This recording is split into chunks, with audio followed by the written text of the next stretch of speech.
डिमाकुसियाव सिखाव सन्देहआव बुनाय जाथायाव एबसुनि सायाव थानायाव केस होनायखौ दैखांफिनबाय। थांनाय 25 जुन मंगलबारनि हराव डिमाकुसि सोहोराव थानाय गंसे मबाइल गलायाव सिखाव हाबदोंमोन। उनाव सीसी केमेरानि फुटेजनि हेफाजाबाव सिखावखौ सिनायना हमनो हायो। बे जाथायाव जायगा डिमाकुसिनि सासे दीप सरकार मुंनि फरायसा सेंग्राया लोब्बा थानाय खौरांखौ हमजानाय सिखावआ फोरमायो।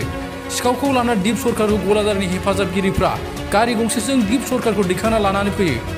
लाबोनाय समावनो सिखाव होनना मिथिना डिमाकुसिनि गलादार आरो रायजोफ्रा मोजाङै नायबिजिरनो डिमाकुसिनि एबसु अफिसाव लाना फैयो।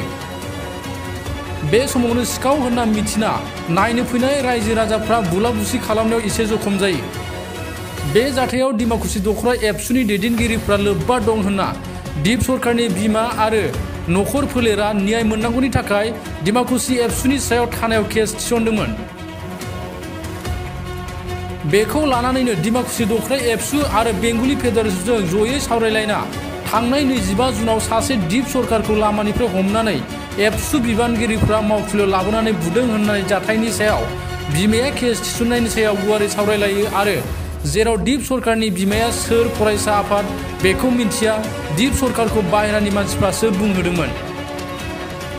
एबसुनि रावबो सुबुङा बुवाखै बेखौ बेंगलि फेडारेशन फरायसा आफादा गासैबो सावरायलायनानै केसखौ दैखांफिनना होबाय होनना फोरमायदों।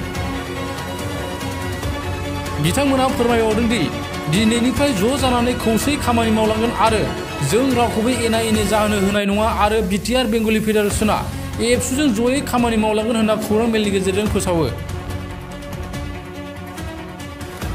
खौरांगिरि मेलाव डिमाकुसि एबसुनि आफादगिरि लबराम बर', बिटिसि अल बेंगलि युब छात्र फेडारेशननि जानानै उदालगुरि जिल्ला आफादनि आफादगिरि रनजित देबनाथ बिथांमोना बाहागो लायो। হয়তো বিটিআর বাঙালি যুব ছাত্র ফেডারেশনের জিলা সমিতিৰ সভাপতি। তো আপোনালোকৰ মাধ্যমত কিছুমান কথা ক'ব বিচাৰিছোঁ। যোৱা 25 তাৰিখ ৰাতি যিটো ঘটনা ঘটিছিল ডিমাকুছিত, সেইটো ঘটনাত মানে আমাক বাইদেউজনে কৈছিল যে তেওঁ ল'ৰাক আপচু অফিচত নি কিনে মাৰধৰ কৰিছিল। আপচুৰ ল'ৰাবিলাকে এনেকৈ তেওঁ বাইদেউজনে আমাক কৈছিল। কিন্তু এতিয়া আমি তদন্ত কৰি চালোঁ, নিখিল যুৱ ছাত্ৰ সন্থা আৰু বেংগলী ফেডাৰেশ্যনে তদন্ত কৰি চালোঁ যে তাত মাৰধৰ কৰাত কোনো আপচুৰ ল'ৰা জড়িত নাছিল। তাত আপচু অফিচটো খোলা আছিল, বেলেগ বাহিৰৰ মানুহ আহি ল'ৰাটোক উঠাই নি কিনে আপচু অফিচত অলপ প্ৰচাৰ কৰিছিল। তাত আপচুৰ কোনো মানে ল'ৰা জড়িত নাছিলে বুলি বাইদেউজনে কৈছে। আৰু আমি দুটা সংগঠনে মিলি তদন্ত কৰি চালোঁ যে তাত আপচু অফিচৰ ল'ৰাবিলাক নাছিল। সেইকাৰণে আমি যিটো এজাহাৰ দিছিল সেই এজাহাৰটো দুটা সংগঠনে মিলি আমি উদ্ৰ কৰিছোঁ।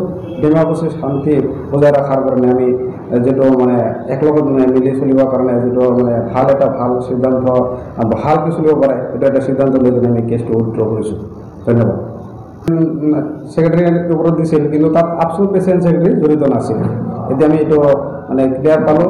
আৰু অনাগত দিনত আমি একলগতে ভালকৈ চলি যাম, মানে কোনো মানে দুটা সংগঠনত কোনো মানে জাতিগত কোনো মানে ভেদাভেদ নাথাকিব।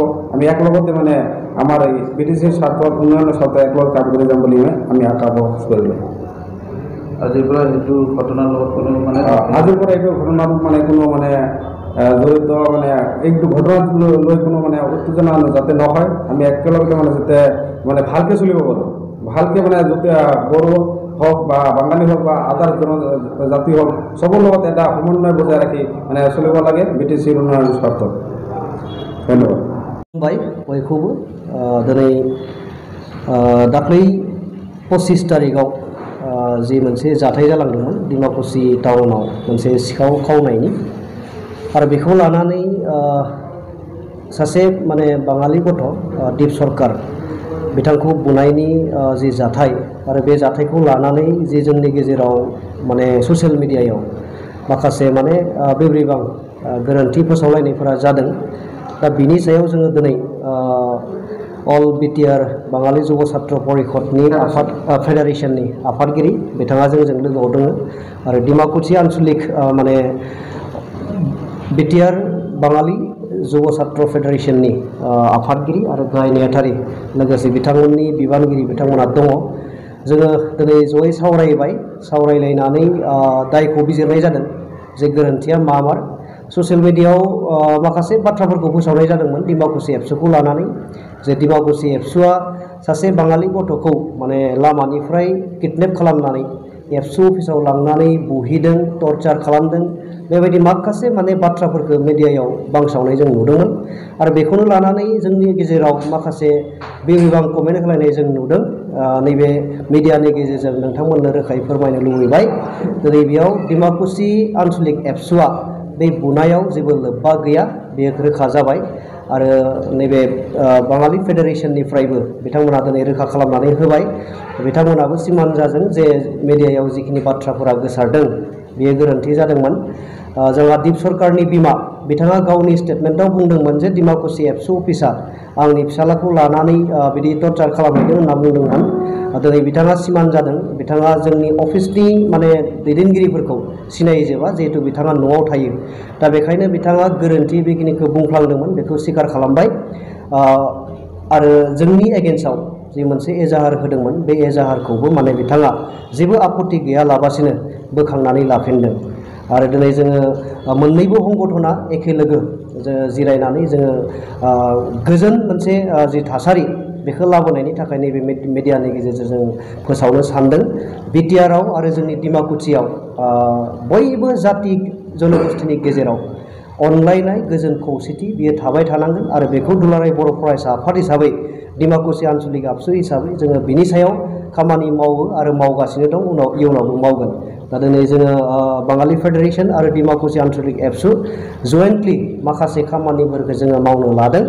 बे खामानिफोरखौ जोङो इयुनाव जयेन्टलिनो समाज फोसाबनायखौनो होन, जोंनि डिमाकुसि ओनसोलाव माखासे इलिगेल ड्राग्सफोर जायफोरा सोलिबाय थादों आरो जाय ड्राग्सफोरखौ सेबन खालामनानै जोंनि खुदियाफोरा गथ'फ्रा नैफोरबायदि गाज्रि खामानियाव लिप्त जादों, दा बेफोरखौबो अपारेसन खालामनो थाखाय जों जयेन्टलि खामानि मावगोन।